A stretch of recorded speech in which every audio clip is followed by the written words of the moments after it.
Hey, clinical team and Dr. Jones. Thank you for taking a few minutes to hear me out as I'd appreciate your input on a complex pediatric ADHD case that I have where we seem to be at a treatment crossroads. I have a patient, JR, 9-year-old male patient, diagnosed with severe ADHD, combined presentation. And my three main questions I want to ask are: how would you proceed in a child who cannot tolerate stimulants due to consistent side effects and reports no benefit from multiple non stimulant trials? Second question: would you even consider combination therapy at subtherapeutic doses to balance the tolerability and efficacy? And then three: how much weight would you give to a mildly elevated thyroid panel in the clinical picture? Brief background on JR: he's got severe hyperactivity, impulsivity, marked inattention, significant academic impairment. He's disruptive in class, struggles to complete tasks, and he has intermittent nocturnal enuresis. This is also new. Social development is appropriate, but the behavioral regulation is poor. He's very lean. He does report a normal appetite, and parents can agree to this. His labs are good overall. TSH level, free T3 and T4 levels are all normal, but they're at the higher end of normal. So if you want to take a look at his lab results here, I'd like to go over those with you.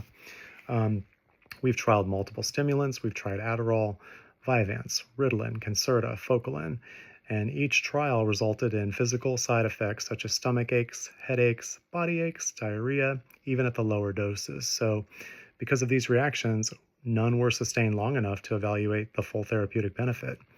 We've also trialed 3 non-stimulants. We've tried amoxicillin, guanfacine extended release, and clonidine extended release. And according to the parents and teachers, they did not produce any meaningful improvement in the attention or the impulsivity for that matter. Vital signs are stable, no cardiac history, no seizure history. Family history is positive for ADHD in the father's side and the grandfather's side. Mental status exam shows significant hyperactivity, frequent interruptions, distractibility, congruent affect, no psychosis, euthymic mood, no suicidal ideation, no homicidal ideation, and age appropriate but limited impulse control. Video games are kind of his go-to. So at this point, I'm considering, do we retrial a stimulant with a slower titration, or maybe a very low dose stimulant combined with an alpha 2 agonist might improve tolerability, or perhaps an off label medication such as Wellbutrin could be tried at this point. And then, with that said, should we do a further endocrine evaluation? Should that be prioritized given the slightly elevated thyroid panel? So, how would you approach the next steps?